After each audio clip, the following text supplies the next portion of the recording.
Spain എന്ന football രാജ്യത്തിന് ഒരു സുവർണ കാലഘട്ടമുണ്ടായിരുന്നു. 2008 മുതൽ 2012 വരെയുള്ള കാലഘട്ടത്തിൽ വിസൻ ഡെൽ ബോസ്ക് എന്ന പരിശീലകന് കീഴിൽ സ്പെയിൻ നേടിയത് സമാനതകളില്ലാത്ത നേട്ടങ്ങളായിരുന്നു. 2 യൂറോ കപ്പും 1 ലോകകപ്പും. 2008ലെയും 2012ലെയും തുടർച്ചയായ 2 യൂറോ കിരീടങ്ങൾ സ്പെയിനിലെത്തി. ഒപ്പം 2010ലെ ലോകകപ്പും. Xavi, Iniesta, Xabi Alonso, Sergio Busquets, David Villa, Carlos Puyol, Sergio Ramos, Gerard Pique, Iker Casillas എന്നീ സുവർണ താരങ്ങളുമായി സ്പെയിൻ അതിവേഗം വമ്പൻ മലകൾ കീഴടക്കി. ബാഴ്സലോണ ക്ലബിന്റെ ടിക്കിടാക്കയെ മനോഹരമായി ദേശീയ ടീമിൽ ഡെൽ ബോസ്ക് സന്നിവേശിപ്പിച്ചു. പക്ഷേ കാലക്രമേണ അത്ഭുത താരങ്ങളിൽ ഓരോരുത്തരായി കൊഴിഞ്ഞുപോയി. ടിക്കിടാക്കയെ നേരിടാനുള്ള മാർഗങ്ങൾ എതിരാളികൾ മനഃപ്പാടമാക്കി. പതുക്കെ സ്പെയിനിന്റെ ആ നല്ല കാലവും അവസാനിച്ചു. 2014ലും 2018ലും 2022ലും നടന്ന ലോകകപ്പുകളിൽ സ്പെയിൻ ആരാധകർക്ക് നിരാശ മാത്രമായിരുന്നു സമ്മാനിച്ചത്. യൂറോ കപ്പിലും സ്പെയിൻ മാറ്റമൊന്നും കൊണ്ടുവന്നില്ല. ഖത്തർ ലോകകപ്പിന് സ്പെയിൻ എത്തിയത് വമ്പൻ താരങ്ങളുമായിരുന്നു. ലോക ഫുട്ബോളിലും ഗെയിം പ്ലാനുകളിലും വന്ന മാറ്റങ്ങൾ അന്ന് സ്പാനിഷ് കോച്ചും കളിക്കാരും അറിഞ്ഞിരുന്നില്ല.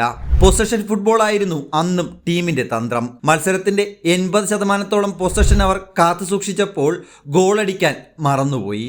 ടീമിന്റെ ഈ ശൈലിക്കെതിരെ ലോകമെമ്പാടും പരിഹാസങ്ങൾ ഉയർന്നു. കോച്ച് ലൂയിസ് എൻറിക്കെ രാജിവെച്ചു പോയി. സ്പെയിൻ ടീം എന്നും 2 തട്ടുകളിലായാണ് അറിയപ്പെടുന്നത്, ബാഴ്സലോണയും റയൽ മാഡ്രിഡും. ലൂയിസ് എൻറിക്കെ സ്പാനിഷ് ടീമിനെ ബാഴ്സലോണയിലേക്ക് ഒതുക്കിയെന്നും മാഡ്രിസ്റ്റുകൾ പിന്തള്ളപ്പെട്ടുവെന്നും അന്ന് വിമർശനമുയർന്നു.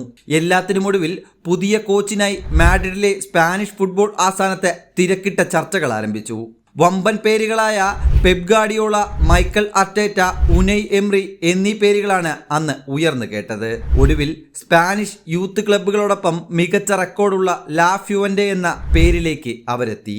ലാ ഫ്യുവന്റെയെ കോച്ചായി പ്രഖ്യാപിച്ചതിന് പിന്നാലെ വിമർശനങ്ങൾ ഉയർന്നു. അന്താരാഷ്ട്ര ഫുട്ബോളിലോ പ്രമുഖ ഫുട്ബോൾ ക്ലബ്ബുകൾക്കൊപ്പമോ അനുഭവമില്ലാത്ത ഇയാൾ എന്തു ചെയ്യാനെന്നായിരുന്നു അന്നത്തെ ചോദ്യങ്ങൾ.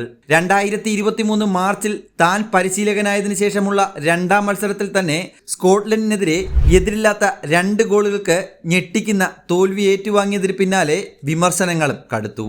ഇയാളെ ചുമക്കുന്നത് അയാൾക്ക് താങ്ങാനാവുന്നതിലും വലിയ പണിയെന്നായിരുന്നു പ്രധാന വിമർശനം. പക്ഷേ അതിനെയെല്ലാം ലാ ഫ്യുവന്റെ തന്മയത്വത്തോടെ നേരിട്ടു. ഈ തോൽവിയിൽ ഭയക്കുന്നില്ലെന്ന് അദ്ദേഹം ഉറക്കെ വിളിച്ചു പറഞ്ഞു. തൊട്ടു പിന്നാലെ നേഷൻസ് ലീഗിൽ ഇറ്റലിയെയും ക്രൊയേഷ്യയെയും മറിച്ചിട്ട് ഫ്യുവന്റെ താൻ വെറുതെ വന്നതല്ലെന്ന് തെളിയിച്ചു. സ്പാനിഷ് സംഘം ലോകത്തിന്റെ നെറുകയിലേക്ക് കുതിച്ചത് ടിക്കിടാക്ക എന്ന പൊസിഷൻ ഫുട്ബോളിലൂടെ തന്നെയായിരുന്നു.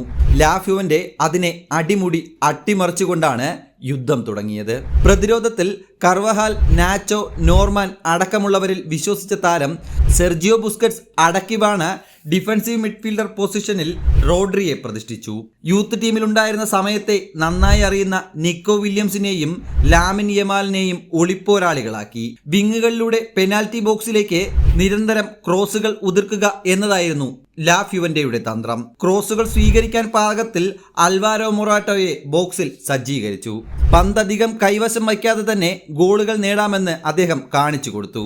എന്താണോ സ്പാനിഷ് ടീം മുമ്പ് കേട്ടിരുന്ന വിമർശനം, അതിനെ അടിമുടി അട്ടിമറിക്കുന്ന സമീപനമായിരുന്നു അയാളുടേത്. ടീമിൽ സബ്സ്റ്റിറ്റ്യൂട്ടുകളെ ഉപയോഗിക്കുന്ന മിടുക്കും കയ്യടി നേടി. യൂറോ കപ്പിൽ ഫ്രാൻസിനെതിരായ നിർണായക സെമിയിൽ 3 പ്രധാന താരങ്ങളില്ലാതെ ഇറങ്ങിയിട്ടും ടീമിനെ അതൊട്ടും ബാധിച്ചില്ല. അതേ ആക്രമണ തന്ത്രം തന്നെ ഇംഗ്ലണ്ടിനെതിരായ ഫൈനലിലും അയാൾ നടപ്പിലാക്കി. ഒടുവിൽ യൂറോ കിരീടം അവർ സ്വന്തമാക്കി. റയലും ബാഴ്സയുമായി ചിതറിക്കിടന്ന ആരാധകരെയും ടീമിനെയും അയാൾ ഒറ്റ രാജ്യമാക്കി. സ്വന്തമായി ഒരു ഫുട്ബോൾ ഫിലോസഫി രൂപപ്പെടുത്തി. തുടർ വിജയങ്ങളുമായി സ്പെയിനിന്റെ സുവർണകാലത്തെ ഓർമ്മിപ്പിച്ചു. നേഷൻസ് ലീഗിലെ കിരീട വിജയത്തിന് പിന്നാലെ യൂറോ കിരീടം കൂടി നേടിയതോടെ വിമർശകരെ പോലും അയാൾ ആരാധകരാക്കി മാറ്റി.